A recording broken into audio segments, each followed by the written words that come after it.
తాకట్టులో ఉన్న బంగారాన్ని విడిపించి ఆ రోజున్న మార్కెట్ ధర కట్టి మిగిలిన డబ్బును మీకు అందిస్తుంది ఎస్వీఎస్ గోల్డ్.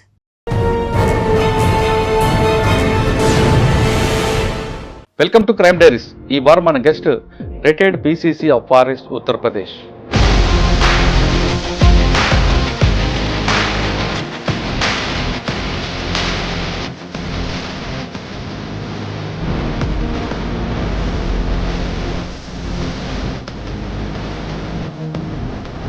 పక్కనే మీకు డెహ్రాడూన్లో మంచి క్యాంపస్. ఆ క్యాంపస్ ఏం నేర్పించింది? బేసిక్ అంటే అది ఫస్ట్ స్టెప్ అనుకుంటా, నేచర్ దగ్గరగా వెళ్ళడానికి కోసం సహకరించింది.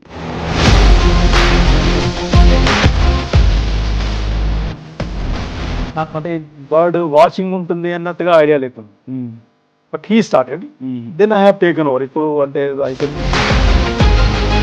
అక్కడ ఫ్రీ హక్ కూడా ఉంటుంది. ఫారెస్ట్కి ఏది ఇంపార్టెంటో, ఫారెస్ట్ ఆఫీసర్ లాగా నేను ఏదైతే చేయాలో, ఎవరైనా మాఫియాలు అడ్డం వస్తే వాడిని ఆపగలిగిన, ఇలిసిట్ బిల్డింగ్ అవుతుంటే దాని మీద ఎఫెక్టివ్గా కంట్రోల్ చేయగలిగింది. సాధారణంగా యూపీ అనగానే మాఫియా ఉంటుంది కదండి, ఇప్పుడు అటాక్ అవ్వలేదు మీ మీదకి? ఇలాంటి అటాక్స్ నా మీద ఎన్నడూ జరగలేదు. అన్ను ఎఫెక్టివ్గా 144 సామిల్స్ని కంప్లీట్ ఒక అభియాన్ లాగా చేసి దాన్ని మొత్తం మనం బంద్ చేసినాం. పొలిటికల్ లీడర్స్ వచ్చినారు, ప్రెషరైజ్ చేసినారు, కానీ సార్ ఒక లెపర్డ్ మనకు ఎదురుపడింది అనుకుంటా, మనం ఎలా దాని నుంచి బయటపడాలి? లెపర్డ్ అని ఎనీ వైల్డ్ అనిమల్ అది కావాల్సి మనం అటాక్ చేసుకోవడానికి ప్రయత్నించేది. మనకు మన మదర్ ఎట్లా చెప్తుందో, అది అగ్గిరా ముట్టకు, ఇదిరా ముట్టగనట్టుగా లెపర్డ్ తల్లి కూడా లెపర్డ్ చెప్తుంది. యాజ్ ఫార్ యాజ్ పాసిబుల్ అవి తప్పించుకొని పారిపోవడానికి ప్రయత్నిస్తాయి. పక్షులు ప్రజలకు నేర్పుతాయి, పక్షులు నేచర్కి ఏం ఇస్తాయి? సో బేసికలీ పక్షులు ఎట్లాంటివి అంటే దే ఆర్ కాల్డ్ ఇండికేటర్స్. ఇది మాత్రం కొంచెం చేంజ్ వచ్చినా కూడా అక్కడ ఆ పక్షి రావడం బంద్ చేస్తుంది. దాన్ని బట్టి మనకు తెలిసేది ఏంటంటే we have done something wrong.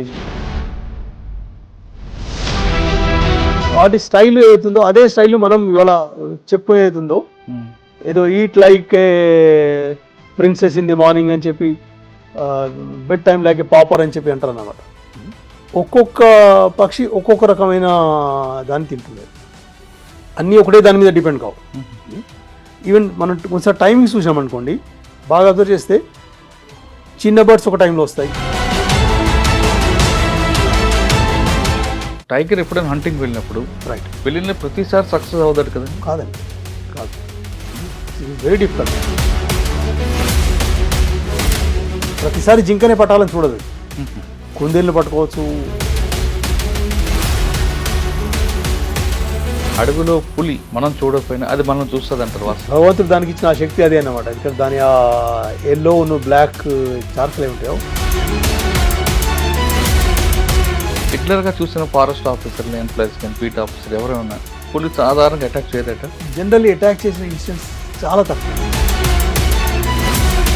కొన్ని పిల్లలు పెట్టిందనుకో, అంటే ఆడపులి మగపులికి దూరంగా పంపిస్తుంది అడిగింది. కొన్ని చోట్లలో కొద్దిసేపటి కోసం మాత్రం it take care. Otherwise female knows it very well.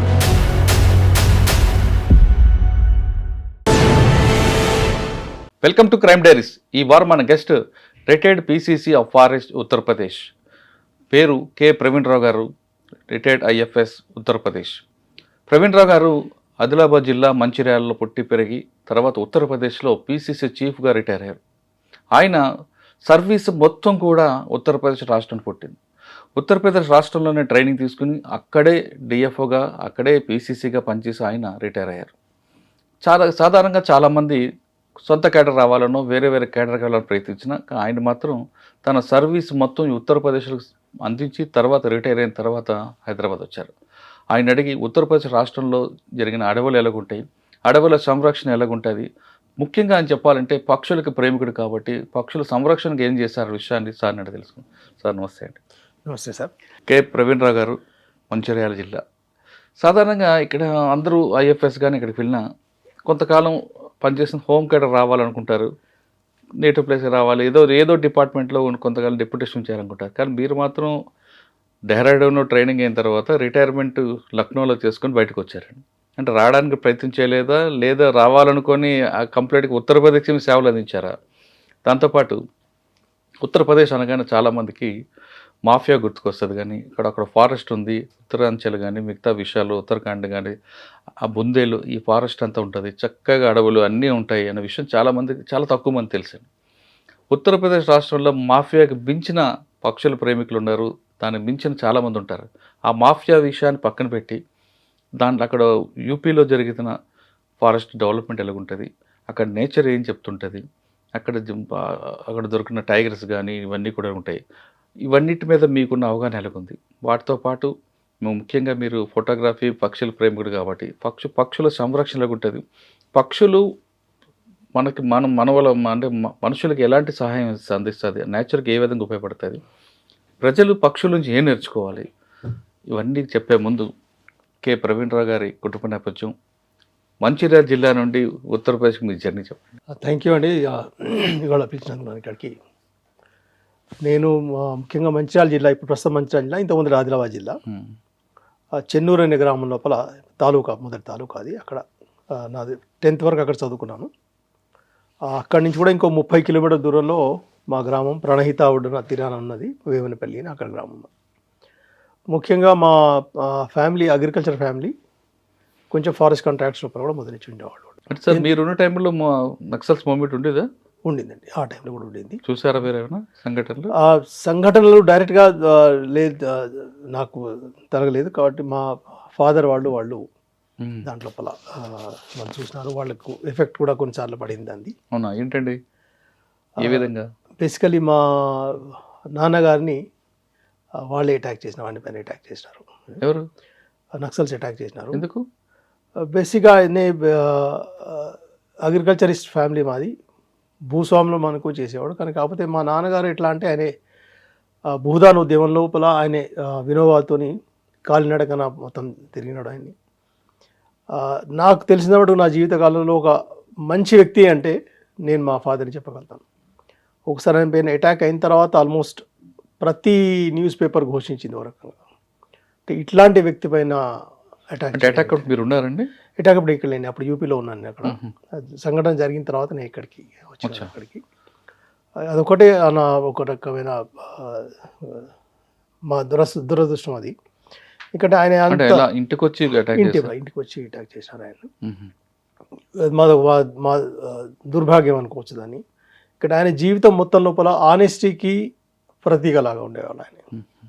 దాని గురించి మొత్తం ఎంతనైతే ప్రెస్ ఉందో, మొత్తం డిస్ట్రిక్ట్ ప్రెస్ అంతా తెల్లారి నుంచి కొన్ని రోజుల వరకు వాళ్ళు ఆర్టికల్స్ రాసినారు. మీరు భూస్వాముల మీద అటాక్ చేయడానికి చూసాం, అందరినీ చూసాం, కానీ ఈ వ్యక్తి పని చేయడానికి కారణం ఏంటి? ఏ వ్యక్తి అయితే మొత్తం జీవిత కాలంలో పలుపనే ఆయన ఒక సౌమ్యమైన ప్రతిరూపం లాంటి వ్యక్తి, ఆయన పైన అటాక్ చేయడానికి కారణం ఏంటంటే దానికి వాళ్ళ నుంచి ఏమి ఎట్లాంటి ప్రతిక్రియ రాలేదు వాళ్ళ నుంచి. అదొకటి మా దురదృష్టం అనుకోండి. ఆయన కాంగ్రెస్ లోపల 13 ఏళ్ళు కోలి గోపాలరావు అని, దాని లోపల సమితి ప్రెసిడెంట్గా పనిచేశారు. ఆయన పైన ఎన్నడూ కూడా ఒక మచ్చ లాంటి లేని వ్యక్తి ఆయన. తండ్రి అని చెప్పట్లేదు, ఈవెన్ వ్యక్తిగతంగా ప్రజల లోపల ఉన్న ఆయనకున్న ఒక ఆప్యాయత కానీ ఆయన వే ఆఫ్ లివింగ్ నేను చూసినాను. ఎందుకంటే యాజ్ ఎ సమితి ప్రెసిడెంట్ వాళ్ళకు ఒక జీప్ ఉంటుంది, ఇంటి నుంచి ఆఫీసర్ కూడా పోవడానికి జీప్ ఉంటుంది. ఆయన ఎన్నడూ కూడా ఆఫీస్ జీప్ వాడగా నేను చూడలేదు. ఇంటి నుంచి సమితి ఆఫీసు ఒక 4 కిలోమీటర్లు ఉండేది. ఆ 4 కిలోమీటర్లు ఆయన నడిచిపోయేవాడు. అక్కడి నుంచి అవసరమైతే ఏదైనా విజిట్ చేయాలి, ఏమైనా ఇన్స్పెక్షన్ చేయాలంటే మాత్రం అప్పుడు ఆయన ఆఫీస్ జీప్ వాడేవాడు. ఆ సిన్సియారిటీ నేను చాలా తక్కువ మందిలో చూసినాను. ఆయన అడిగితే కూడా ఆయన ఒకసారి సడన్గా నాతో ఏమన్నాడంటే, మరి నేను అదే అన్న, ఇప్పుడు ఎందుకంటే మేము కూడా యాజ్ ఏ ఫారెస్ట్ ఆఫీసర్ మేము యూజ్ చేస్తాం, మాకు ఇంటికి వరకు వెహికల్ వస్తుంది, ఆఫీసర్ కూడా వెళ్తాం మరి అంటే, ఆయన 2 జవాబులు చెప్పినాడు. ఒకటి, నాకు ఇష్టం లేదు వాడడం, ఎందుకంటే నాకు దేనికోసం అయితే వెహికల్ ఇచ్చినో దానికోసం వెహికల్ వాడదలుచుకున్నాను. 2 ఏమన్నాడంటే, నేను ఇక్కడ జీప్ ఎక్కి నేను ఆఫీస్ వరకు వెళ్తాను, 2 నిమిషాలు చేరిపోతాను. పోయిన తర్వాత ఆఫీస్లో పోతా, అప్పుడు ఒక్కొక్కడు నన్ను అడిగి లోపలికి వస్తారు. ఈ డిస్టెన్స్ లోపల, ఈ 4 కిలోమీటర్ డిస్టెన్స్ లోపల నేను నడుచుకుంటూ పోతే నాతో పాటు ప్రజలు నాతో పాటు వస్తుంటారు. వస్తుంటే ఒకటి సమస్య వాడు చెప్తాడు నాకు, వాడి సమస్య అయిపోయింది, రెండో వాడు వస్తాడు, సార్ నా సమస్య ఇదని. ఈ 4 కిలోమీటర్ల వాకింగ్ లోపల నాకు ఒక 15-20 సమస్యలు తెలుస్తాయి. ఆఫీసులకు వెళ్ళిన వెంటనే కింది సబార్డినేట్ స్టాఫ్ గవర్నమెంట్ స్టాఫ్ని పిలిచి ఈ 15ని లిస్ట్ అవుట్ చేయిస్తాను నేను. ఇప్పుడు ఈ సమస్యలున్నాయి, ఇవి ఎందుకు కావట్లేదు, దీనికి ఏమి సొల్యూషన్.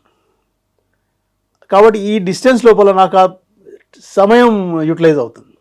ఆ రకంగా చేసేవాడు అనమాట.